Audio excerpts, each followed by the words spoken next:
Welcome to the Singapore Management University podcast series, which features the latest insights and perspectives from our faculty. Taxi service quality is a perennial bugbear with commuters in Singapore. It is not uncommon to hear of people complaining about the difficulty in getting a taxi, especially during peak hours and rainy days, even though Singapore has the highest taxi population per head among developed cities. Relevant government agencies have been working with taxi companies to formulate and implement measures to improve taxi service quality, but clearly more can and needs to be done to raise the level of taxi service and efficiency. Associate Professor Cheng Shi Fen of SMU School of Information Systems is the Deputy Director at the Fujitsu SMU Urban Computing and Engineering Corp Lab. He's been researching on the issue of dynamic supply and demand of taxis in Singapore. In this podcast, Prof. Cheng shares with us his research and offers possible solutions to the problem of taxi availability in Singapore. Professor, can you briefly describe the current taxi situation in Singapore? Yeah, I think Singapore is one of the countries that we have per capita highest numbers of taxi. Right. So one of the questions that administrators always are looking at is, are we taking advantage full potential of this large fleet? We right now have around 28,000 official taxi, and this is not counting third-party booking app such as Grab and Uber. Right. So one of the challenge over here really is, how do you make sure that they are serving as many people as they can at their full capacity?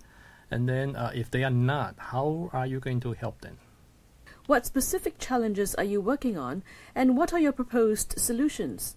Yeah, okay, so if you look at the set of the rules that LTA has put across, they mostly governs, number one, the quality of the booking service, right? So they have a very specific regulation regarding the success rate and the response time when the booking call come in. And the second item that they also regulate a lot on is amount of time a particular taxi need to spend on the road. But one thing that is really out of this scope is really how effectively you are serving customer just on the street. Right. Essentially, if the way to say is that you have three hills, you have booking jobs, and sometimes taxi driver also go to taxi queues. Right. So regulating booking calls is just one aspect of it. You still need to provide a proper way of guiding all those taxi drivers so that they know where to serve customer. And this is the major thing that really we are working on. Most of them are related to how to really match the supply and demand, right? So if you look at the whole city, based on our analysis over the past few years, you can see that in most of the time, right, we have enough numbers of taxis roaming the street, serving customers, but it just have patches of places across the city where either you have too much demand or you have too much supply. And this imbalances is the kind of phenomena we aim to eliminate, right? So we just simply call it the elimination of supply and demand imbalances. And the way we achieve it is to provide guidances. So there are various different ways where guidances can be provided.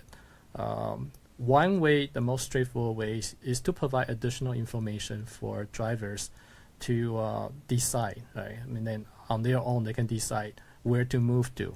One good example is the Changi Airport area, right? So if you look at it, prior to the December of 2009, drivers doesn't really have any form of guidance, right? But after that, as in December of 2009, there's an electronic signboard that was set up. That signboard basically just provide two pieces of information. First is numbers of queuing taxi at each individual terminal. Second is the number of landing flights. With only this actually two pieces of information, you see that taxi drivers are making significant improvement in terms of the quality of their decision. They are spending less time waiting in the queue, but at the same time, they are getting more jobs from the airport area. Right. So this is, I think, one very positive example, just demonstrating if you are able to deliver information to taxi drivers, even just very small amount of information, potentially it can lead to great improvement in the efficiency. And this is kind of decision, and this is the kind of decision support we would like to produce and we would like to deliver to taxi drivers. And the hope is that by providing those information, providing those decision support to the driver, you will be able to achieve really higher performance level and better service quality without adding new cars to the road. So this is the first area we are looking at.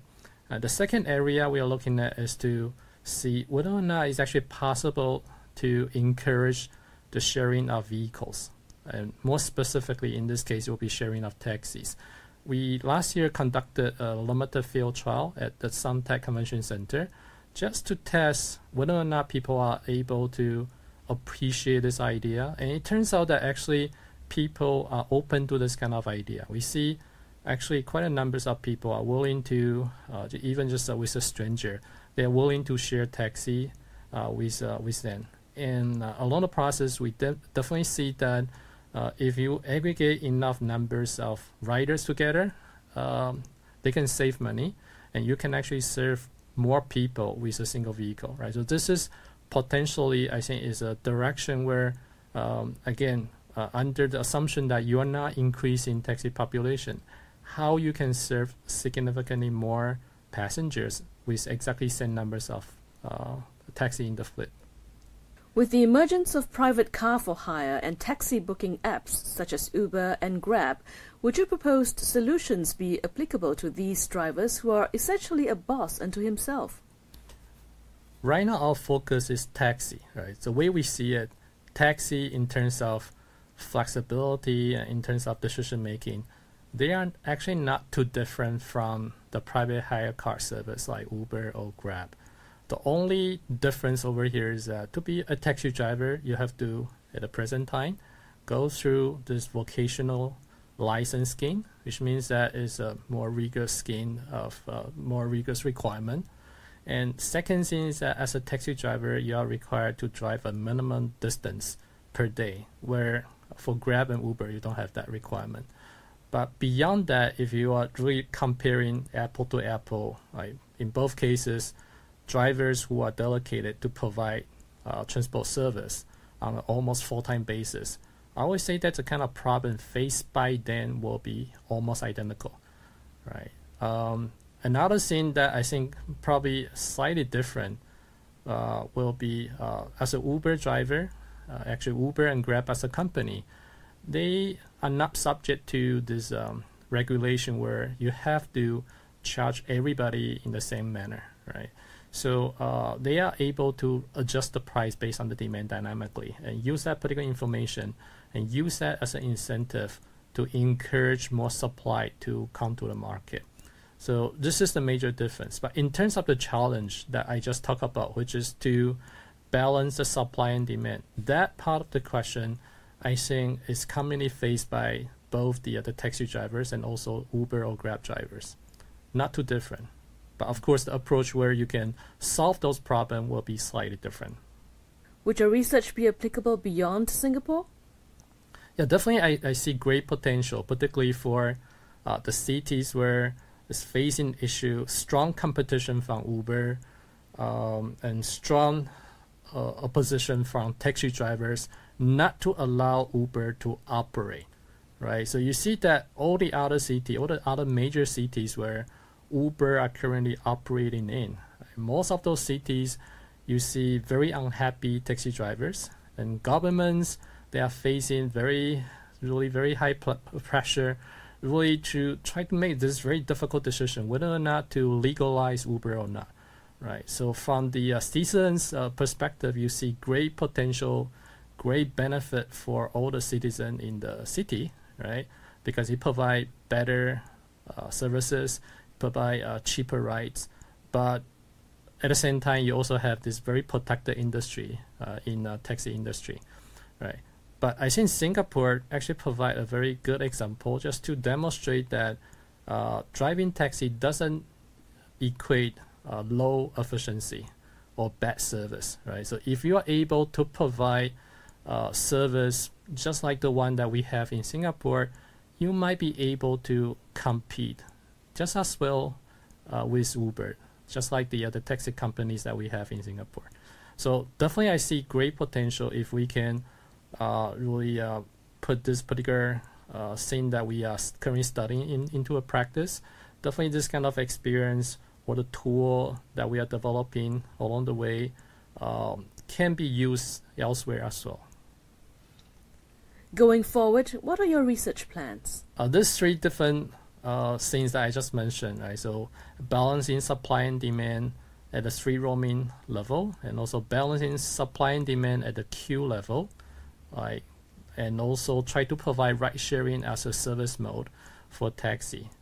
They are all ongoing projects, right? So we are working on try to beyond just studying on the research paper level. We try to make it into prototypes, right? The most important thing that we would like to demonstrate is that these are the ideas that not just applicable on paper, right? So we want to show that it can indeed bring benefit to taxi drivers, right? So one of the very important things we can foresee for the next coming 12 months that we plan to do is to develop a proper platform and develop a prototype such that we can conduct real experiment, right? We want to see this happen in practice. We like to measure how significant an improvement in performance that we can bring to those drivers. Thank you, Professor. Thanks.